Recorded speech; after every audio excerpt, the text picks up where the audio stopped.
Hi, it's Wilkie here. I'm going to talk quickly about Tropical Pen Pals, and then I'll move on to Wilkie Go UK. Tropical Pen Pals was originally written in 2007, right up until present day. It's about my life in the Philippines with my wife and family, and covers a lot of information that an expat would need to know, from getting married in the Philippines to having children to medical care, uh, having a business, types of businesses, because we've had a lot of different types of businesses over the years, um, but becoming sustainable to live abroad. I know it's helped several people move to the Philippines long term, and many of them are still there.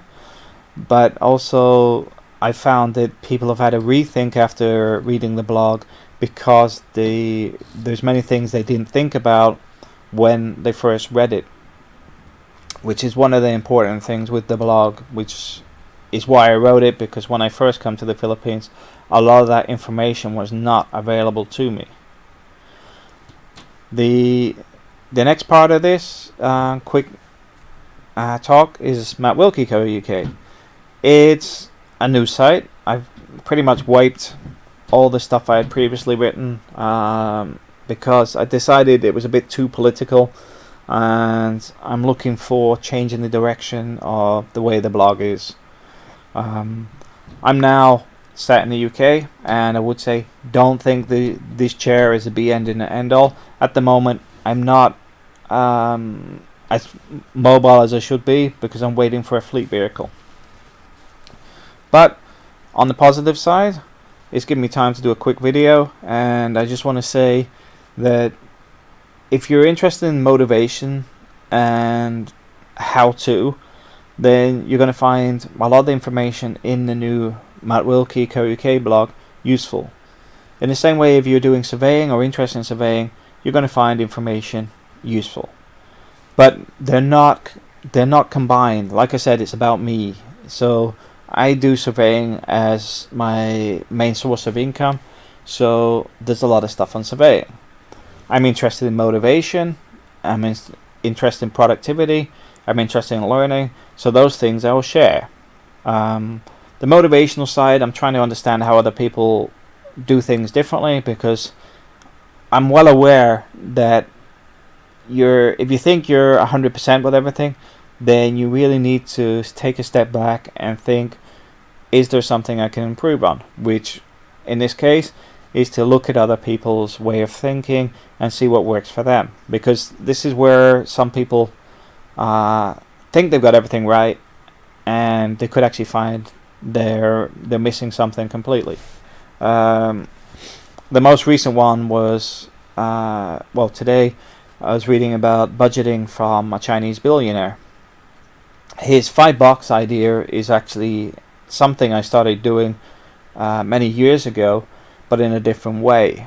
My budgeting was separated into very specific costings, but I hadn't added an extra one for networking, or an extra one for for education. I had a separate. Well, how I still ended up with 5 is I had like household expense, vehicle expense, and some other expense at the time. So I still had 5 boxes, but there was 2 missing. And they're very important, the way he was pushing his ideas forward on that, because they also fit in with other motivational documents I've read, and also heard, motivational speakers I have heard. Also Rich Dad Poor Dad, if you haven't read it yet, well worth reading. Eat That Frog is another very positive one. But the reason I started with this motivational stuff originally was because I have many friends that are at a crossroads in their life where they really want to be doing something better or being more progressive. I also looked at my own life and decided I need to do something over the next 5 to 10 years which is going to lift me further forward, which for me is not about motivation, it's about actually finding how I can improve these things. and how I can be more successful, which comes in from the motivation, but it's more to do with method than actual. It's more to do with productivity methods than motivation, because I'm already very motivated anyway. But it's getting it in the right direction. So that's why I started doing these other bits, which is why I think many people find this stuff useful, but also it's not gumph. Because I know I hate the cheesy grind, false attitude type things, and I was really surprised when I was reading the other day about that sort of motivate the public speaking thing that you see politicians do. They're actually taught that. I just thought there was something wrong with them, because it's not a positive thing to be doing. For me, it's almost sarcastic. But I was actually reading somebody who published a document that advised doing that, so they must have picked it up from him. But this is why I do this motivation and productivity thing, because I will go, that is crap. This one's good. That is nonsense. This is written by somebody who's just writing a book to make money. I would say 4-hour work week, because I would say a lot of that material on a public, on a personal basis, was other people's material. He's reinterpreted it in his own way, which is good, because he's actually took stuff that works and turned it into something new in a format that's easy for other people to understand. But at the same time, I don't think he gave enough credit to the people that created it. Eat That Frog has a lot of the same stuff in the 4-hour work week, but he also brings up whose ideas they were in the first place. So they're both good, but I actually found Eat That Frog stuck to what it needed to do, where 4-hour work week, it is what it is. The guy talks too much about himself. But moving on, Matt Wilkie UK will cover stuff like that.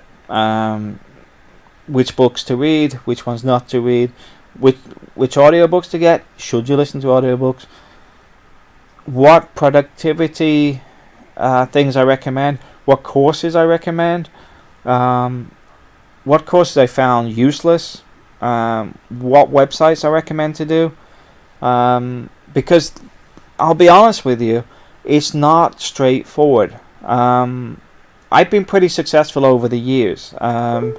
If you can imagine, my life in the Philippines still goes on. It still costs me about $1,000 a month at the moment in the Philippines.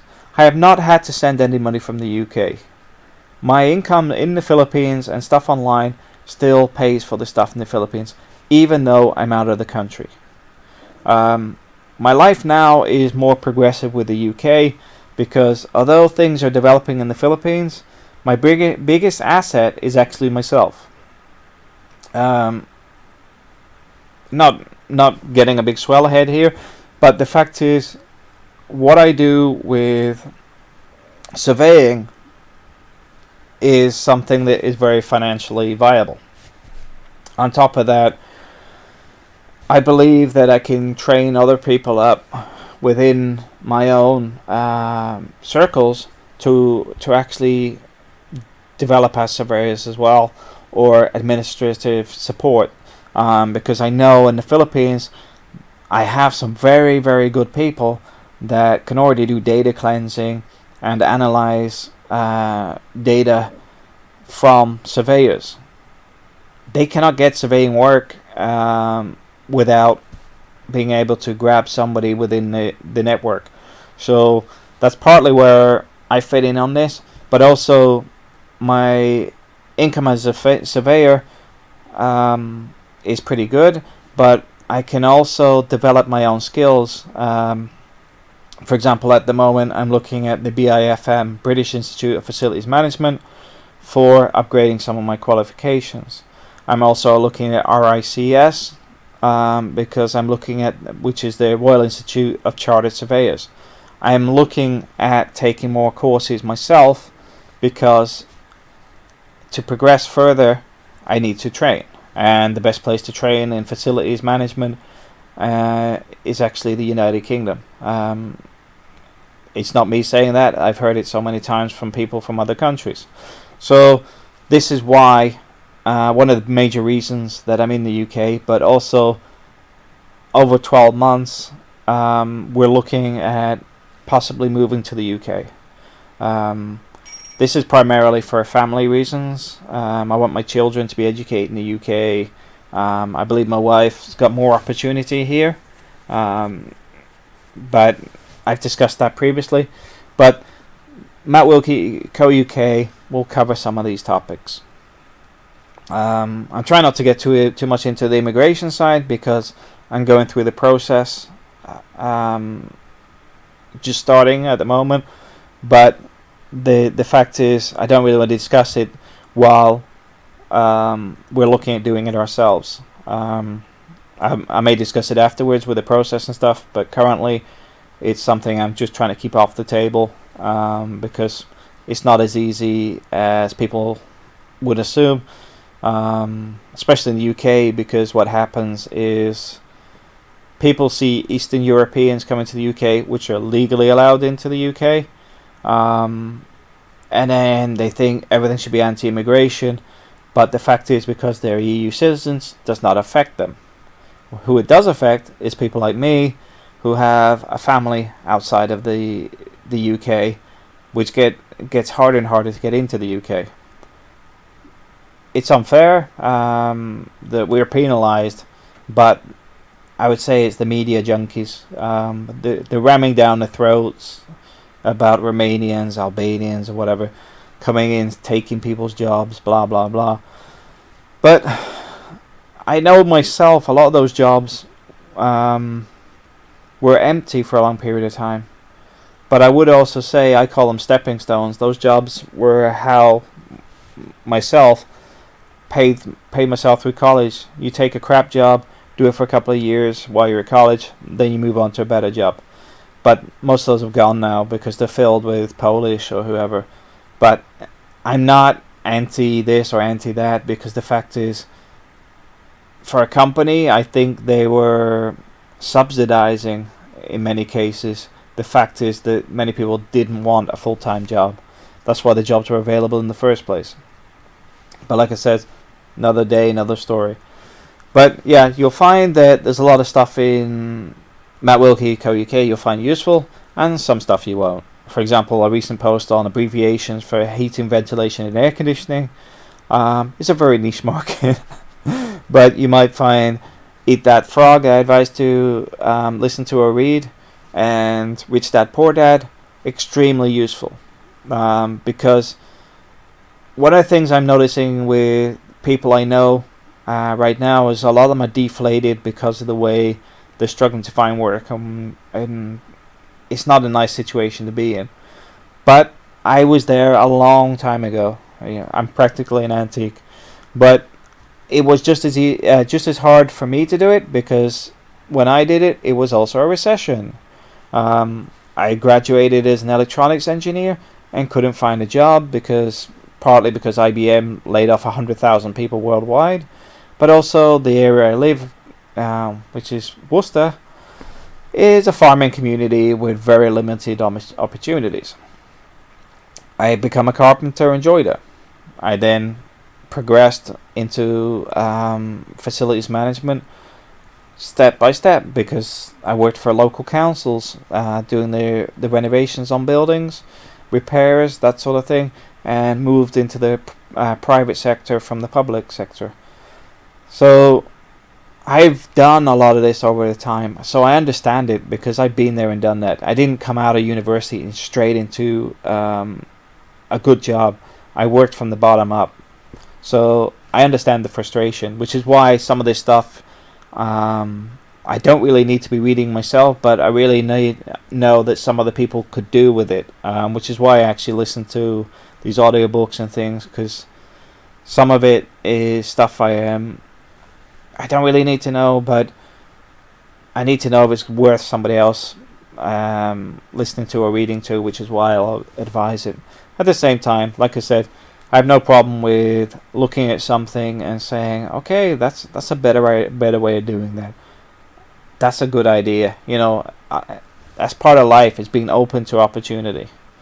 Anyway, thanks for listening, and sorry it's gone over to 15 minutes, but I just want to explain why Matt Wilkie is here, and also a little bit about tropical pen powders. Thank you.